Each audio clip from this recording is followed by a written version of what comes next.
stand for our invocation done by our Councilman Bradley.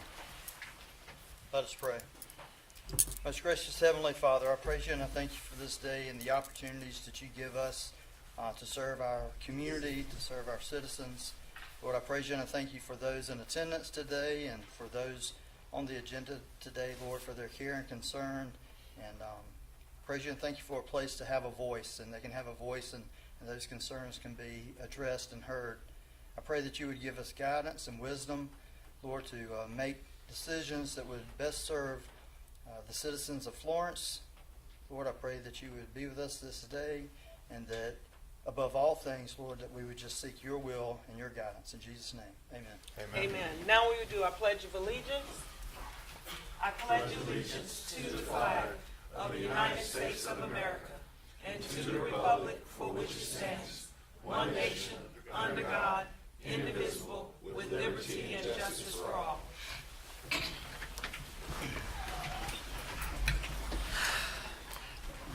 Well, good afternoon, and Council, we will start with the approval of minutes for August 11th. Second.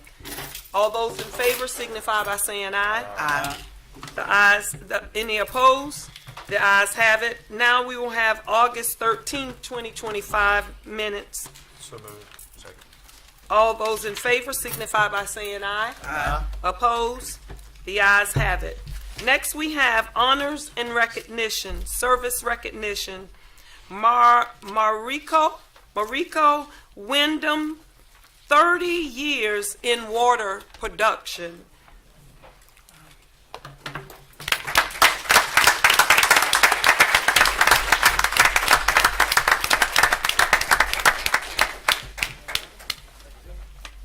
Congratulations.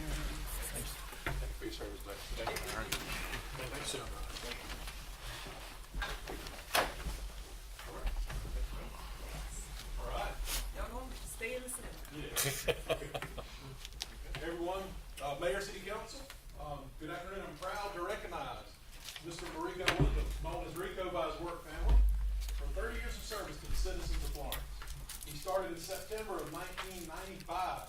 Wow. Yep, as a wastewater maintenance worker, where he helped maintain the wastewater plant facilities, grounds, and treatment equipment.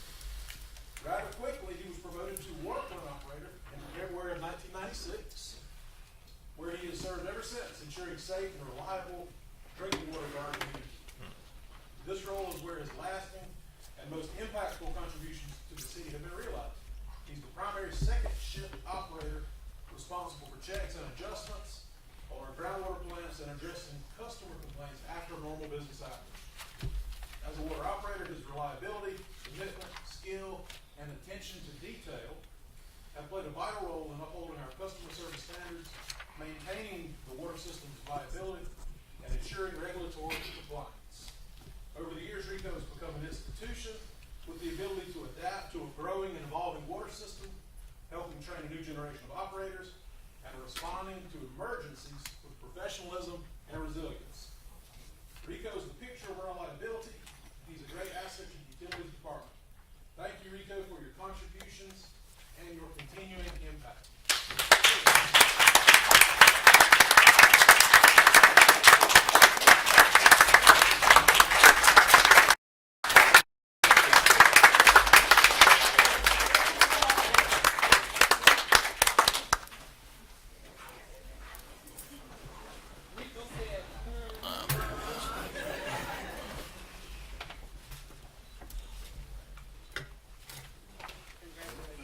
You want to say anything?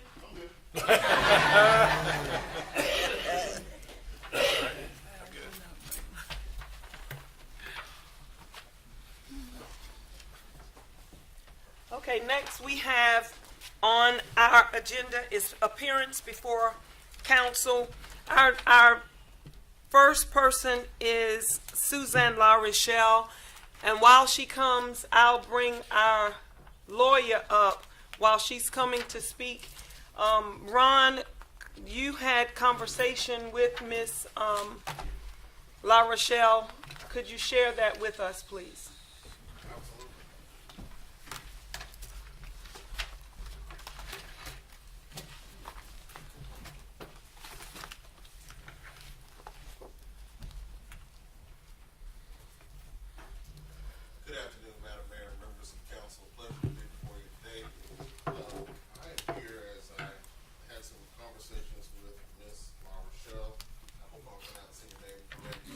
are, sir.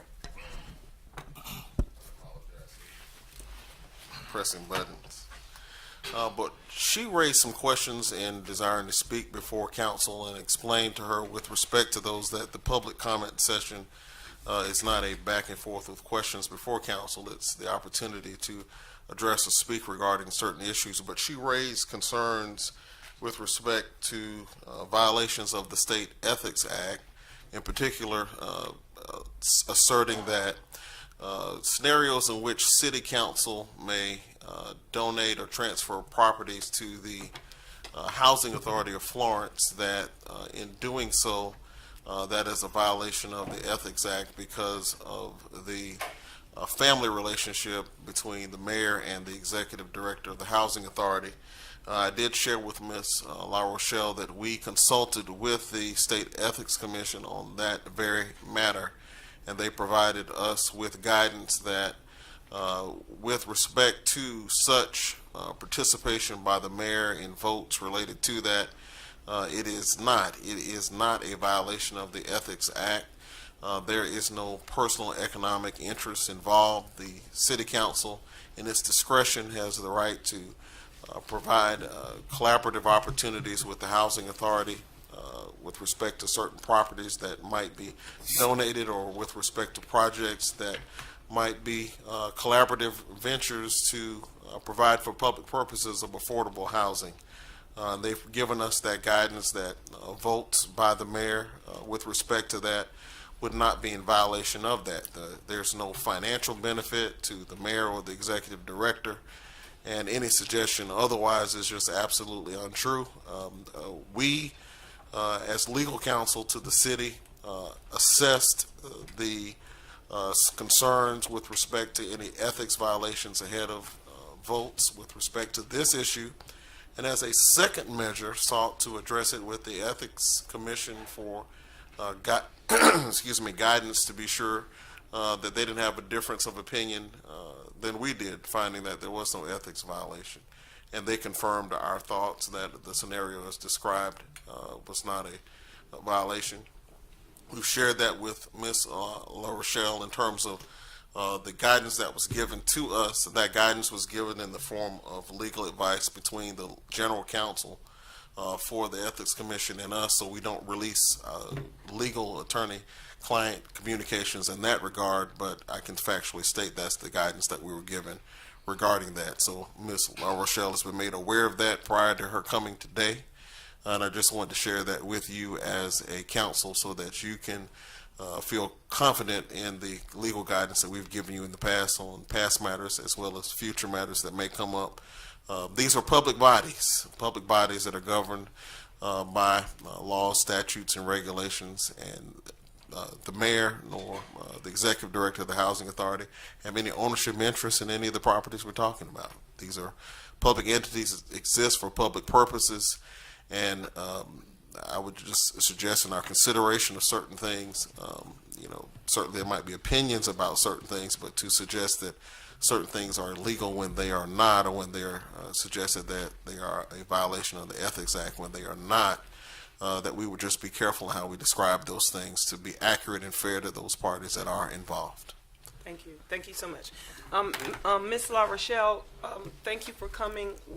For all the speakers that come before us today, we give you 5 minutes to speak, and we'll give you the floor now. Thank you very much.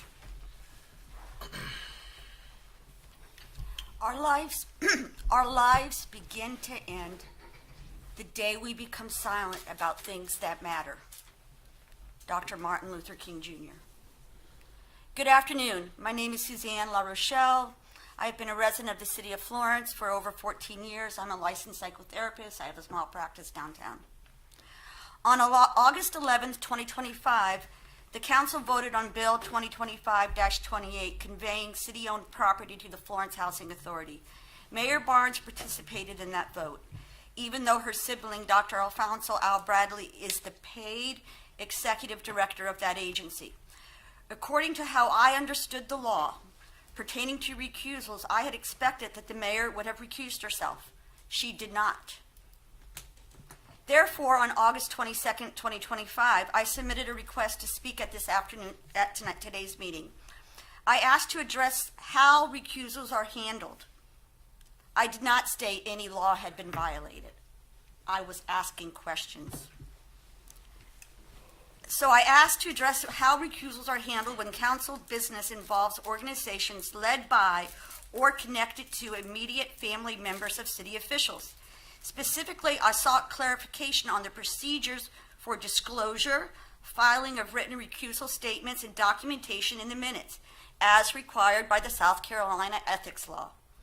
On August 28th, I received an email from the city's attorney stating that my inquiry was not best suited for public comment, describing it as an issue specific and legal in nature. My request was denied.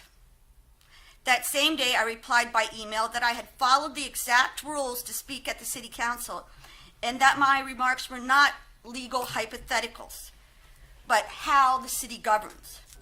I requested that my appearance be reconsidered. I also questioned if I was misinterpreting the law. I am not an attorney. On September 5th, last Friday, I received 2 emails from the city. A letter from the city clerk stating that I was now being permitted to speak, and another letter from Attorney Scott. The letter stated, "Respectfully, your interpretation and application of the law is incorrect. The city sought guidance from the SC Ethics Commission regarding this very matter and obtained an opinion that the Ethics Act does not prohibit the matter you have questioned, nor does it require the recusal of Mayor Barnes. The commission has formally opined that a governmental entity is not a business for purposes of recusal. Therefore, the only reason Mayor Barnes would need to recuse herself would be if she or Dr. Bradley had an economic interest." He stated that they, in fact, do not have an economic interest. As that is not the case, he stated no recusal is mandated by the Ethics Act. He asked if I still wanted to speak again. I replied the same day that I did. Attorney Scott stated as a fact that neither the mayor nor her brother had an economic interest in this matter. I respectfully disagree. Dr. Bradley's salary and professional standing depend directly on the housing authority's financial condition. When this council transferred valuable city property to that agency, it strengthened the institution that pays him. That is at least arguably an economic interest under the plain language of the statute and under advisory opinion AO 2011.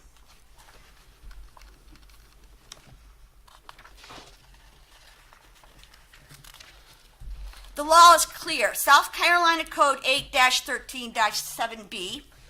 No public official may participate in a matter in which a member of their immediate family has an economic interest. Immediate family includes siblings. Economic interest includes employment, salary, or professional benefit. Advisory opinion AO 2011, issued by the same Ethics Commission, adds this. While governmental entities are not generally considered businesses, when an official or their immediate family is employed by or serves as an officer or director of such an entity, its financial interest creates a personal economic interest, requiring recusal, disclosure, and documentation in the minutes. By that guidance, the appearance of a conflict here is very real. And let's be honest, the look of this situation is not good. When a mayor votes to transfer city property to the very agency run by her sibling, citizens naturally question whether this process is fair. Trust and integrity. I'm sorry, Miss Suzanne. Your time is up. And Can you please give me 15 seconds to conclude? I'll give you 15 seconds. Thank you. My request this afternoon is straightforward. On Friday, September 5th, I was notified the city had received an Ethics Commission opinion stating no recusal was required. I have not been provided that opinion, and I'm learning now that it's confidential. For transparency, I respectfully request that the city release the exact Ethics Commission opinion. Citizens deserve to read the Commission's words directly. If the commission truly concluded that no recusal was required, let that stand in daylight. So thank you so much. We want to thank you for your time here, and that will be it. Council, do you And want- thank you. Councilman McCall. Thank you. I just have a comment. And I said I wasn't going to say anything, but I'm sick and tired of it at this point. Politics is politics. Play politics. But when you're dealing with people's lives, I don't got time for it. We have an affordability problem, not in the city, not in the state, but in this country.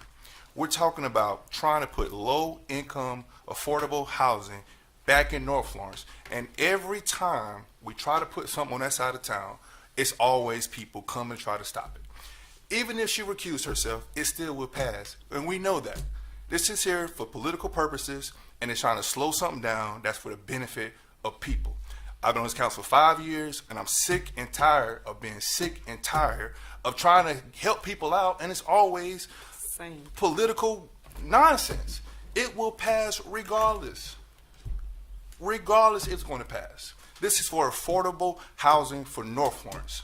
Every time affordable housing projects come up, it's always some people trying to kill it every time. And I'm just sick and tired of it. It's making me visibly upset about it.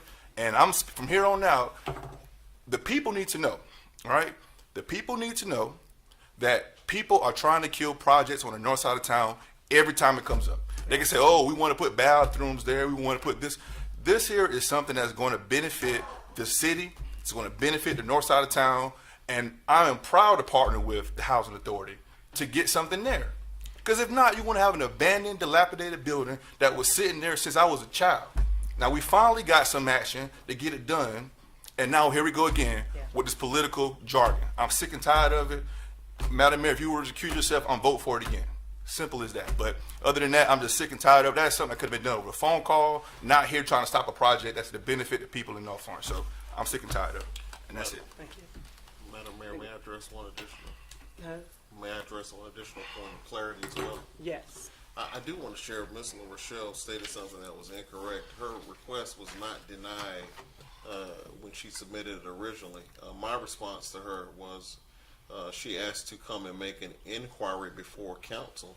And I shared with her if she had an inquiry that desired responses or delving into the practices of the council with respect to recusals, that would be most appropriate for a conversation with me, which I provided her a detailed written response, but in no way did it state that her request was denied, and that was an inaccurate assertion for her to say that today. Okay. And one more thing: when Housing Authority when Housing Authority finally get this project completed, please don't come to the ribbon cutting because you was against it then. Do not try to come to the ribbon cutting trying to take credit for it then.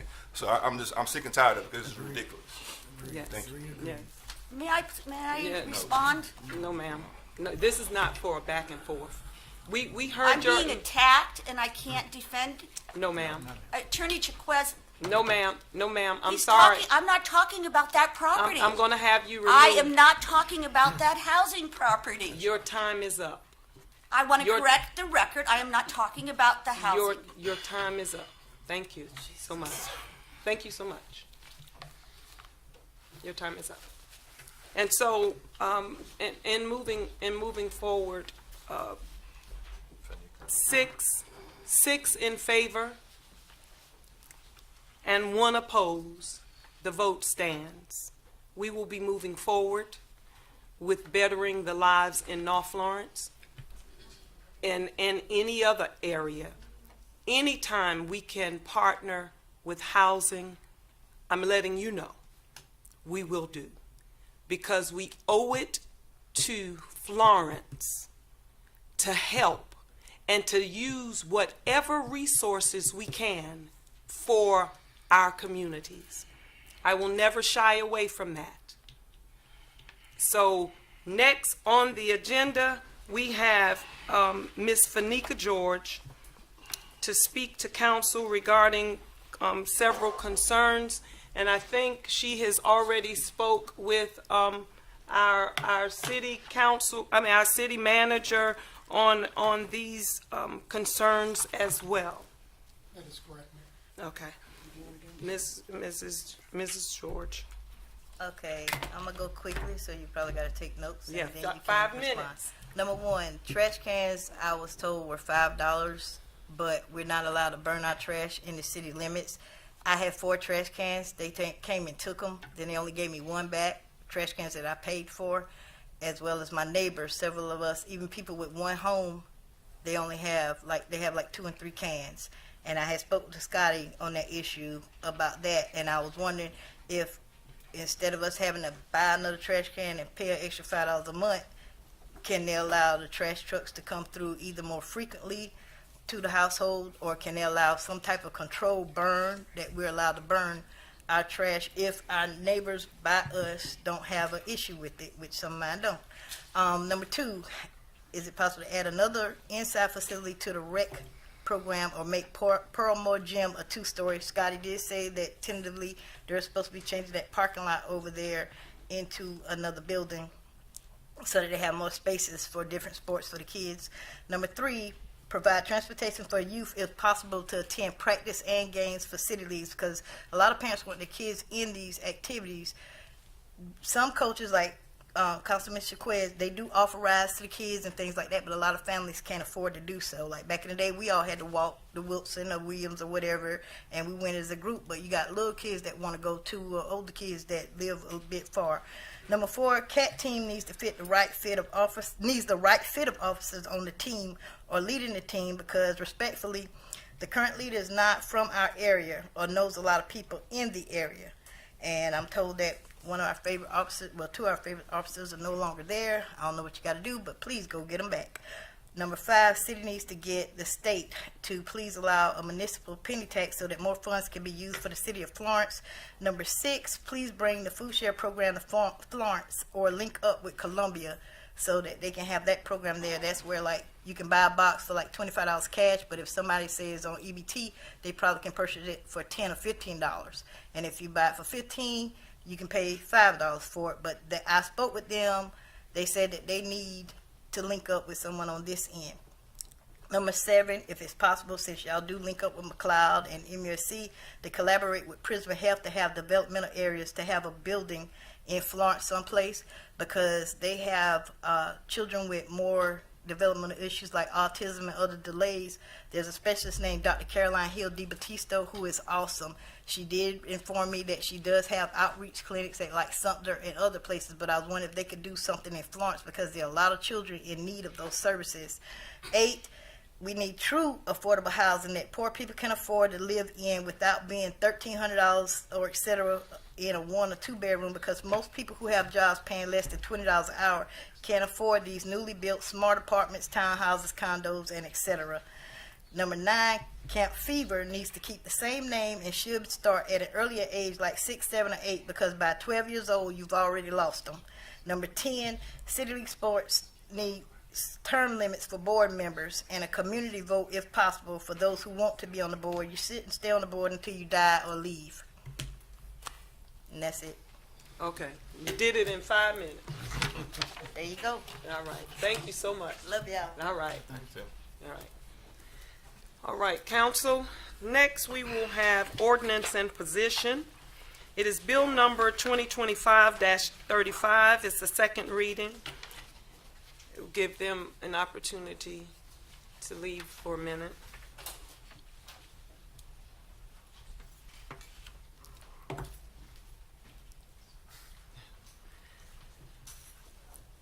Bill number 2025-35, a second reading, an ordinance to annex in zone NC-15, the lot located at 2507 West Andover Road, Florence County Tax Map number 01221-01-090.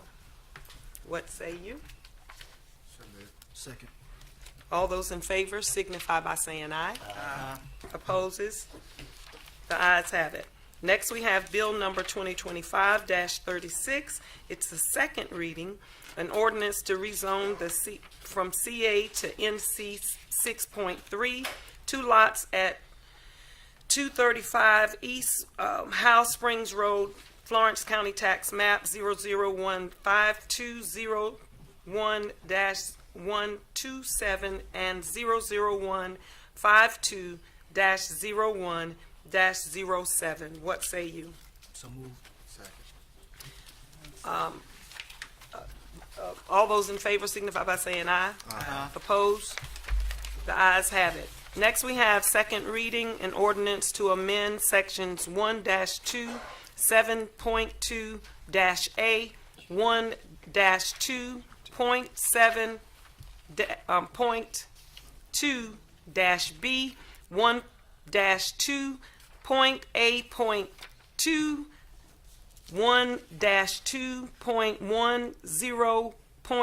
1-2.10.1-B, and 7-25.2 of the Unified Development Ordinance regarding accessory dwelling units. What?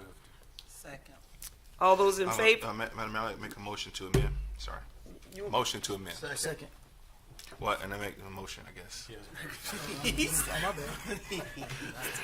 So I want to make a motion to amend this ordinance to take away the language that, I guess it's number 17, the ADU shall provide one improved parking space in addition to the required parking for the principal structure. That's my motion. My motion, my I'm sorry. Can amended you- motion. Can you, I can. just a So, point of clarification, would you mind? yep, number 17 on, it's figure 1-2.8.2, and then number 17. Okay. I get way down there. Catch up.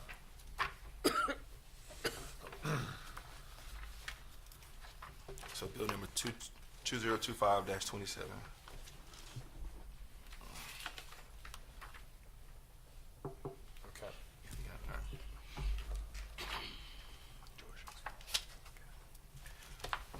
Yeah, if y'all- Yeah, can I see? If you don't, yeah, you're good. There you go. thank you.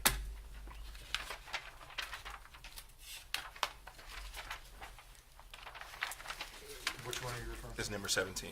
Oh, I got you. So Okay. we saying no Yeah, additional parking? No additional parking. That's my. You just my want motion. to, I'm sorry, just for clarification, you want to strike number 17? Strike number 17, yes, sir. Okay. Second. There's a second. All those in favor signify by saying aye. Aye. Opposes? The ayes have it. Next week, Well, I got to vote on the regular now we've got to vote on amended. the amended. But I want to add one more motion too. All right. The second one is for number 13. Says the maximum detached ADU size is limited to 50% of the footprint of the principal structure, or 800 square feet. I want to make an amendment to change that to 1,000 Second. square feet. That's number 13. From 8 to 800 to 1,000. Yeah. You got that? Okay. Okay. There's a second on the floor, so all those in favor signify by saying aye. Aye. Opposes? Yes. Could we ensure that we're doing 1,000 on both of them? It's, you have attached and detached. You're looking at 1,000 for both of those, correct? But this is just detached. I'm sorry. Just Okay. detached? Well, I'm sorry for both. For both? For both, yeah. So, Attaching. so we changed that motion. I'm sorry. No, just for detached. Just for detached? Detached is 1,000. I'm sorry. Okay. So my motion is to change on this bill to change number 13, says maximum detached ADU size is limited to 50% of the footprint of the principal structure, or it's currently 800 square feet, whichever is less. I'm gonna say change it to 1,000 square feet, whichever is less.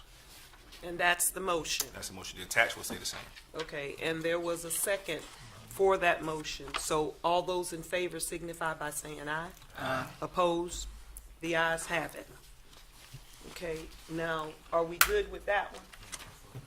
Yeah, we're good. So We need to vote on the amended version, the right? Correct. So is there a motion for the amended version? Second. All those in favor signify by saying aye. Aye. Opposed? The ayes have it. Next, we have introduction of ordinance. It is bill number 2025-20, 38. It's a first reading. This is an ordinance to amend the budget for the fiscal year beginning July 1, 2025 and ending June 30th, 2026. What say ye? So move. All right, Glenn? Yes, sir. Good afternoon, Madam Mayor and Council.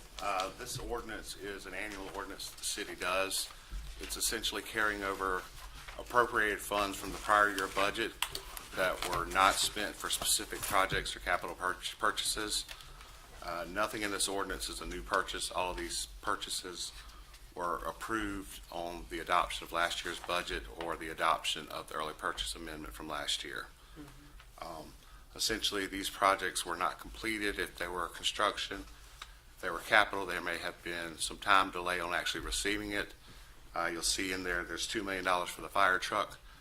We've already paid the cash for the fire truck. The fire truck's not going to be delivered until September this month. So until we actually take control of it, it's still an expenditure for us to pay. So that's why it's being carried forward into the current year budget. Okay. Any questions, council? Oh, yeah, it's already gone through Finance Committee as well. Okay. Well then, can I get, You already got motions. we already got a motion, so all those in favor signify by saying aye. Aye. Opposed? The ayes have it. Thank you so much, Glenn. Next, we have introduction to resolution number 2025-28. It's a resolution committing the city of Florence to providing a local match for Municipal Association South Carolina Big Idea Grant and following its procurement policies when securing services and products with grant funding. What say you? So move. Second. We have you before us, Mr. Moore. Thank you, Mayor, members of council. This is a new resolution. We did bring this before you all last month. We're submitting for the Big Idea Grant with the Municipal Association. At that time, we were moving forward with a project located on the East Palmetto corridor, but after being informed of some potential improvements in the future, we have decided to change that to the South Church Street corridor for a gateway improvement. So in order to submit for the grant, we have to pass this resolution as a part of the project. Pro Tem Trebale? Just briefly, what ideas does staff have about the improvements to South Church Street, if you don't mind? This will be a beautification project. What we do know is it will not involve a fountain. Otherwise, some of our folks may get, I may get ran out of town for that. But we're looking for beautification along our existing parks lot that we have just recently demoed. We have a number of properties in that area to really kind of showcase that you're entering the city. Well, if I can add how excited I am to hear that, because I think leadership by example is so important, and the effort the city is making to beautify its own properties and to demonstrate that for the community, I think is terrific. So thank you very much for that. Yes. Yes, thank you so much, Clint. Okay. All those in favor signify by saying aye. Aye. Opposed? The ayes have it. Next, we have resolution number 2025-29, a resolution to adopt the City of Florence Water Distribution System Master Plan. What say ye? So motion. Second. Okay. Mr. Moore? Thank you, Mayor, members of council. This is a resolution to adopt the Water Distribution Master Plan for the City of Florence. This resolution is sponsored by Mayor Pro Tem George Jabali. The Water Distribution Master Plan we've been working on for a number of years, and what that is essentially a collective approach to our water distribution system to help guide us in the next 20 years of growth and development, as well as addressing some of the current concerns with our infrastructure, like any aging infrastructure. And so with the master plan, we have emphasized improvements to enhance our water quality, and produce even higher quality water than what the city of Florence currently is, but as well as address all the growth that we're seeing throughout the city, be it residential, commercial, or industrial. And this master plan sets out many projects for us to work on, either funding ourselves, receiving grant funding. It provides opportunities for us to submit for those grant fundings as we move forward.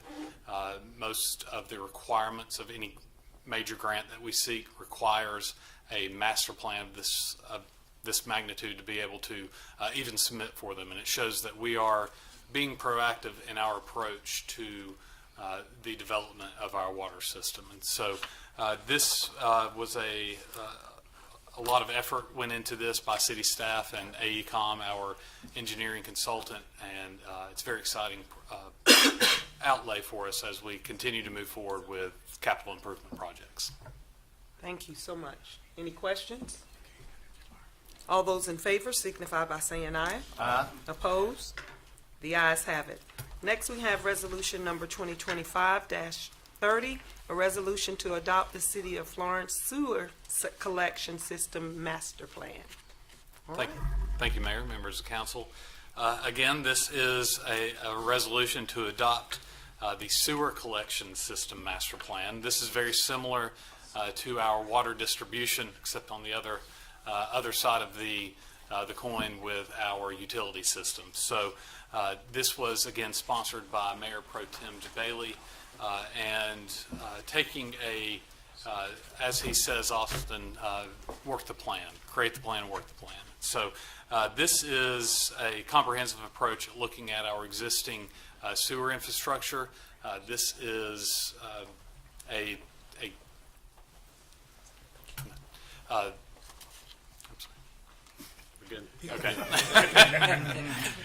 This is looking at our sewer system and all the different outfalls that we have with our sewer collection system, determining the current requirements that we have within our system, as well as, again, the growth with residential, industrial, and commercial that we are seeing. And so this is, again, a 20-year outlook in capital improvements and an effort that we have for guiding us as we move forward with the development of our sewer collection system. Thank you so much. A question. Yes. Did we vote a few minutes ago on the last sewer collection? On the first one. On the first one, water distribution? We did. Okay. We did, right? Yeah. So we didn't vote to open up for sewer, no, we didn't vote to open up sewer collection, I don't think. I think we actually did motion. No, Yeah, we're motion about to for- do it now. Yeah, we're about to do it now. So all those in favor signify by saying aye. Aye. Opposed? The ayes have it. Next, we have resolution number 2025-31, a resolution to adopt the City of Florence Stormwater Master Plan. Thank you, Mayor. Members of council, this Well, is our... wait a minute. Motion. Motion? Second. Okay, now, there you go. All right. This is our resolution to adopt our stormwater master plan. Again, this is a master plan that we have been working on for a number of years, looking at not only our city limits, but outside of the city limits. Obviously, water does not follow municipal boundaries or county boundaries, for that matter. It flows within the natural watershed. So it's with this master plan, it is looking again at the infrastructure as a whole, proposing potential projects in the future to address some of the many concerns that we have throughout the city. But what it also does is help address the many organizations that are responsible for the stormwater system. So unlike our water and sewer utility system, the stormwater infrastructure within municipal limits, there are many different owners, and it takes a master plan of this magnitude to develop those solutions, guide on who is responsible for those solutions, and allows us to work together to implement some of the projects. So this master plan was assisted in funding through the South Carolina Office of Resilience. This was a I believe we received a $250,000 grant to complete this master plan study. And this concludes staff's report. Thank you so much, Mayor Pro Tem. Thank you. And if I can just take a moment and thank so many people who have worked so hard for so long to bring this, and this is truly a momentous day. Mark this day down in the city of Florence books. This is a momentous day, and it's taken literally years of effort, sweat, blood, tears, hard work by so many staff members I can't even begin who are not only those who are with us here today, but those who have already retired. This process started that long ago, and then you have AECOM who has worked with us. The Business Development Committee has been very active and engaged in this, and we have members of that committee who are with us here today, and are current members, but also former members who are, some are not even on city council anymore. So it's been a long, long process that has gotten us to this point. And this sets us up, this 3 or 4 year effort that we have undertaken as a council, as staff, as a community, sets us up for the next 20 years. And it's a living, these are living documents. So it's not just a one and done, it's working documents that are going to be going forward. And what has been said that I certainly have adopted in my life is that you got to plan your work and work your plan. And we have diligently been doing the planning and the working at the same time. But now, as a community, if a question comes up, what is the city's plans on this? What are the city's plans on that? These 3 documents, and I have them here, the Stormwater Master Plan, the Sewer Collection System Master Plan, as well as the Water Distribution Master Plan. These are all going to be on the website. Is that correct? Yes, sir. And so anytime anyone has a question, they can, Amanda, is that right? They're up there now? They're there, already up there now. So thank you to all of you for doing that. And the only thing, Mr. City Manager, I would ask if perhaps we can consider having a time where we can go in detail with the community on each one of these plans and have a workshop of some sort so that the community can see those plans in detail perhaps and maybe have questions and answers about what's included and what's not included. I'm not going to step into your arena, but I will ask you at least to consider something along those lines if you would. Certainly. Thank you. All right. All right. All those in favor signify by saying aye. Aye. Opposed?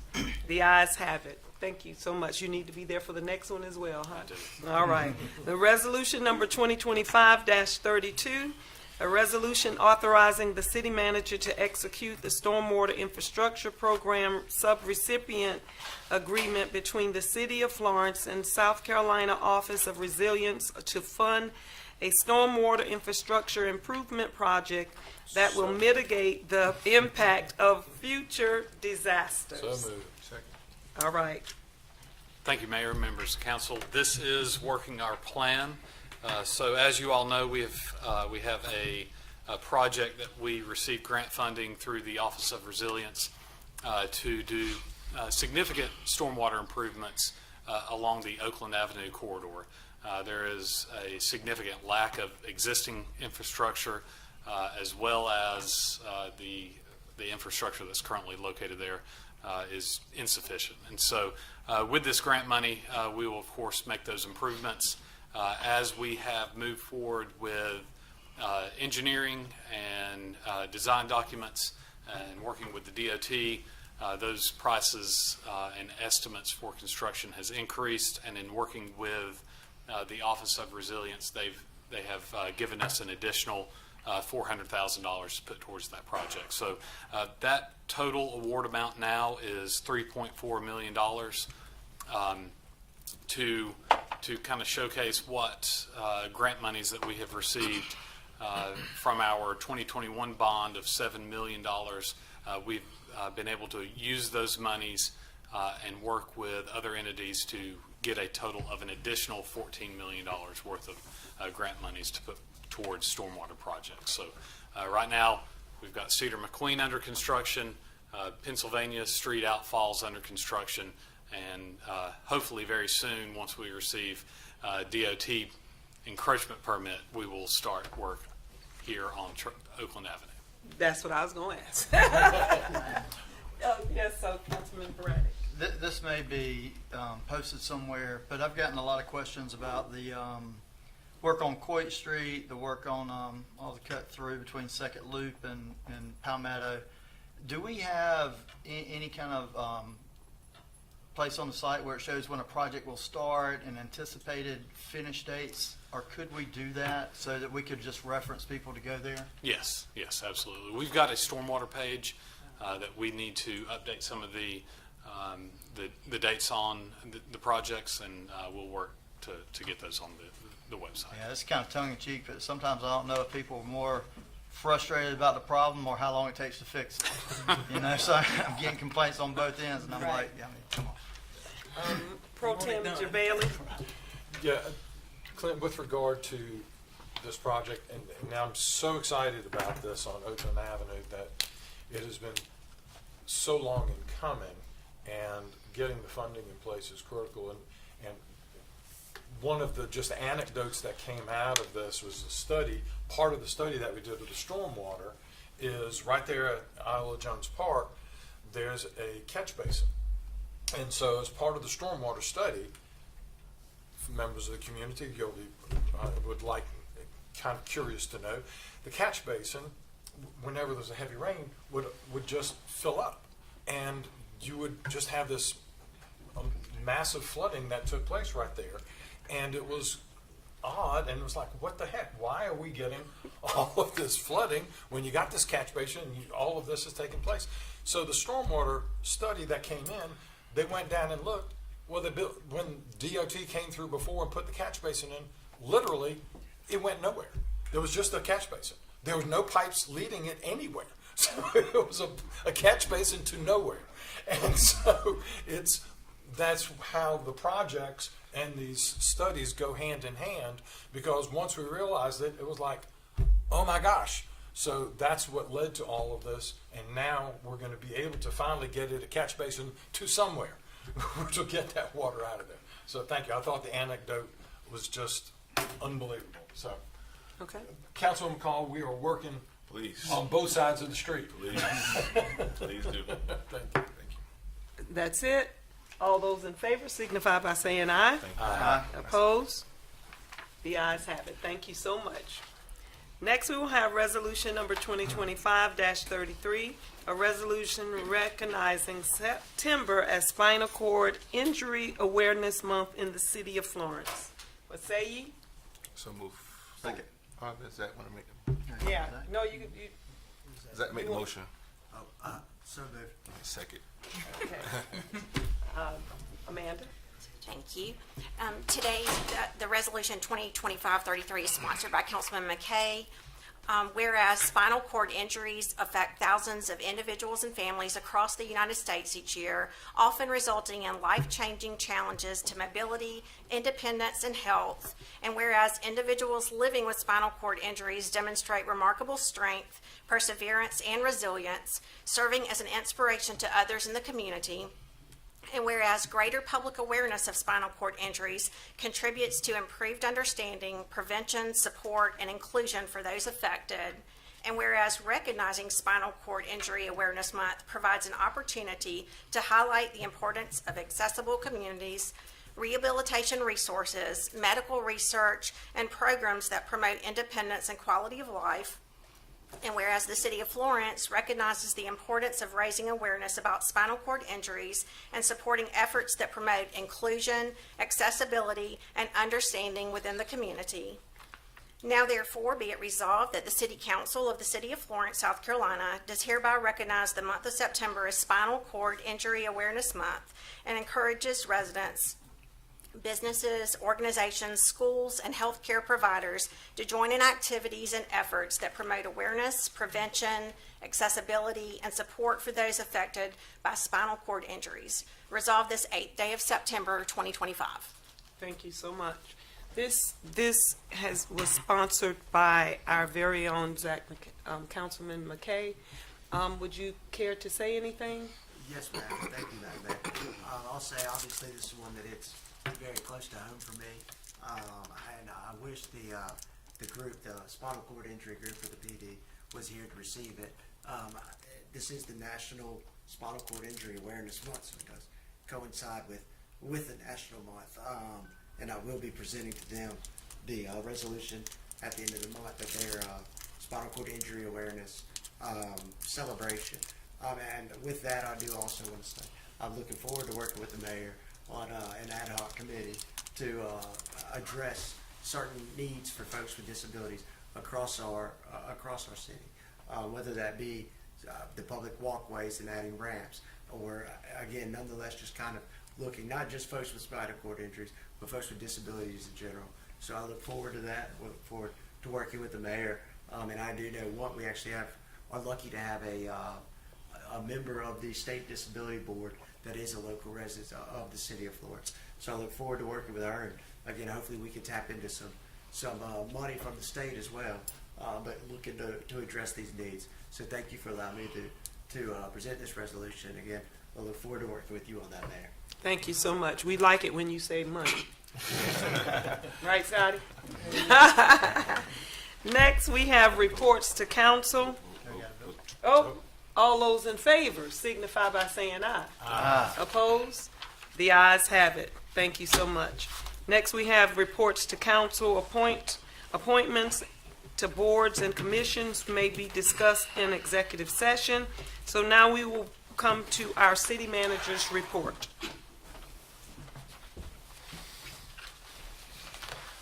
Thank you, Madam Mayor.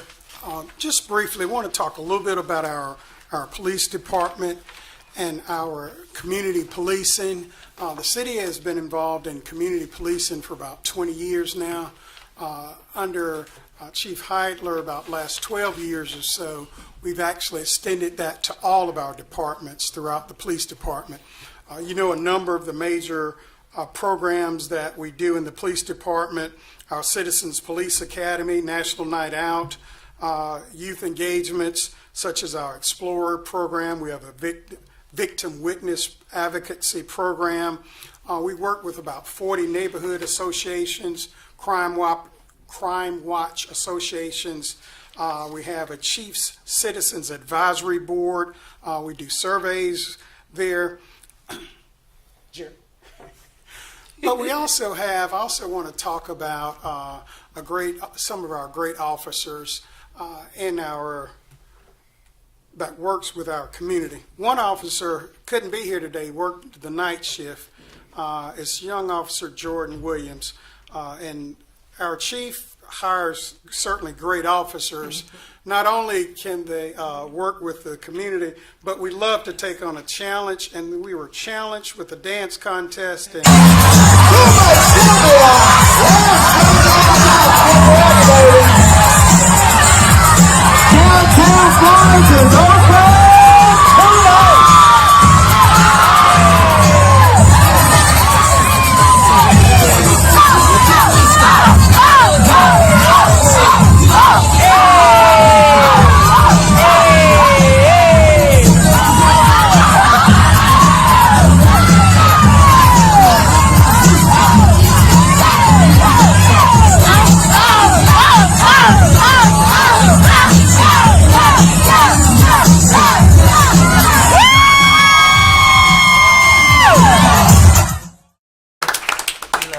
And no knees or ankles were hurt. Or backs.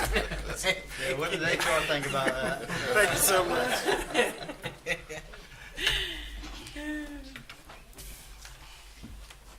That was it? That's Oh, okay. Okay. I want to add one point to Yes. that. And kudos to is it Officer Williams. yes, sir. I think I've told staff this on many occasions. It's been multiple times where I've been in at some community events in North Florence, and he shows up, and you know, unannounced, he shows up, he gets his cars, he speaks to people. I don't think he might not be from the North Florence area, but he integrates himself very well, and it goes a long way to wins. You know, people need to talk to somebody. They know they can call and talk to him. So I just want to give him his kudos. Every time I tell him, man, good job, continue what you're doing. We need more community officers like that. We do have community officers in the department. Let me clarify that. But we need make sure we have more like Officer Williams. He's doing a great thing. So thank you. Great. Yeah, great. we need to get him in touch with Debbie at the school foundation for Dancing with the Stars. Yeah, You would do well. Yeah. You would do it. Great. Somebody else. So, okay, now we'll have mayor's report. Speaking of the school foundation, on September the 23rd, the former mayor, Hank Porter, is being honored at the SMIT building, and I would just like to mention, if you don't have your tickets, please get your tickets. It is a great honor. He was a city council person as well as a former mayor, so it would look great if we are there to represent. Next, we're raising money for the Manor House. The Manor House has had an influx of people to come by and eat. It has gone up from 200 in the morning for breakfast and 200 for lunch. Since the bus rides are free, people are now getting on the bus and going there to eat. And so on the 25th, there is a celebrity karaoke that is all aimed to help raise money for the Manor House. So you'll see these on Facebook. I'm going to ask that if the city can put it up as well. Please support. This influx of numbers. Their money is very low. They don't have a lot. So they need the community's support, especially with more people eating there now. Then on October the 9th, we will have an event at Ala Jones Park, and we are inviting everyone out at 6 o'clock. This will include Dr. Fred Carter. He is the Francis Marion has did a historic landmark for Dr. Ala Jones, and some of the things that went on at the park, as well as the unveiling of the new name of the apartments that will be rebuilt, and the Empowerment Center, and some other things. And if you looked, you can see that our amphitheater is going up, and it's looking really, really wonderful. And so on September the 20th, Level 10 will be there to perform, and we're looking for a great time, so we're inviting all out to enjoy. I think that is all for me today. And so next we will have committee reports. Business development. Thank you, Madam Mayor.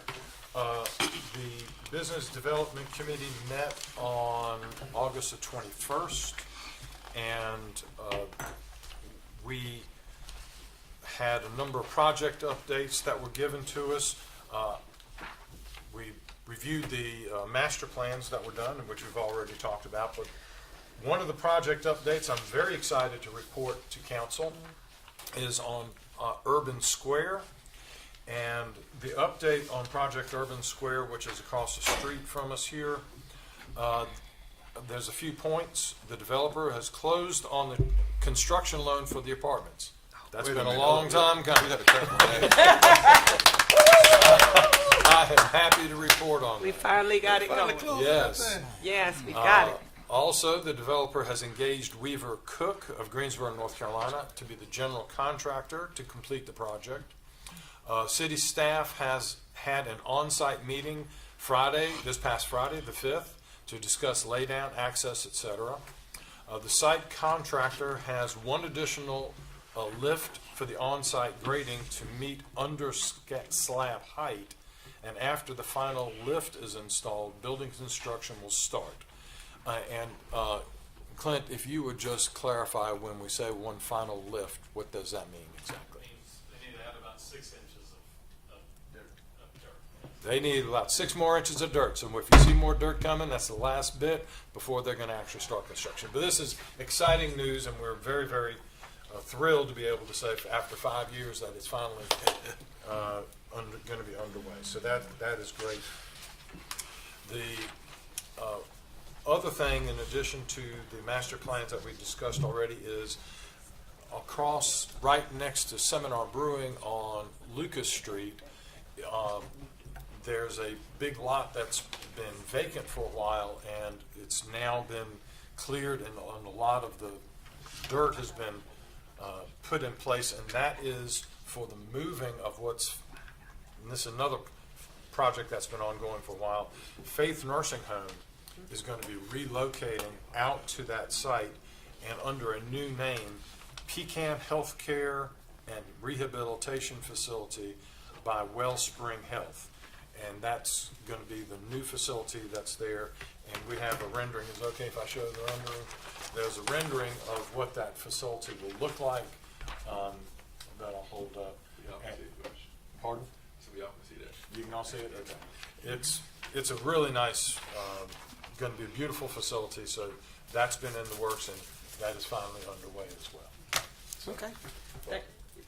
You couldn't see it. It's so teeny in there. Here, I'll pass it down so everybody can look at it. There we go. See, that's what he was wanting. Okay. Anything further from any committee members? Okay. That's our report. Thank you so much. Next, we will have our Community Development Committee. This committee is Councilman McCall, Councilman Smith, and myself. We met, and we are putting in place or getting ready to do a full housing study, and it's never been done. And as you know, it is very much needed. So, and as Councilman Pro Tem Jabali has said how important this study was for our water, it is just as important for our housing. And so that will be coming next. Partnership in housing. We have been working diligently, the city, with our communities and business partners, conveying properties so that they, dilapidated property, vacant lots, so that we can beautify and build up our community. Right now, we are working diligently to focus in an area because of what housing is doing. We are attaching to that, and right now, right there in the Brunson Street area, we now have 4 homes that are slated to be built by developers. And so as we further develop our communities and partner with churches, there are some churches, there are some local developers that are now joining on to help with this plan, and we're super excited about that. The next thing we discuss is a youth study. Most of our struggles that we have, some would say would be our youth, but Councilman Smith said in one of the meetings that we were in, he said, our youth, you all keep saying our youth are a problem, but really they are our solution. And this study will help us to flip this thing so that they are a solution to the problem instead of causing problems. And so we are really, really excited about that. I think that's all because I was supposed to do October 9th now, but I did it in my mayor's report. How about that? So, but that's it for me.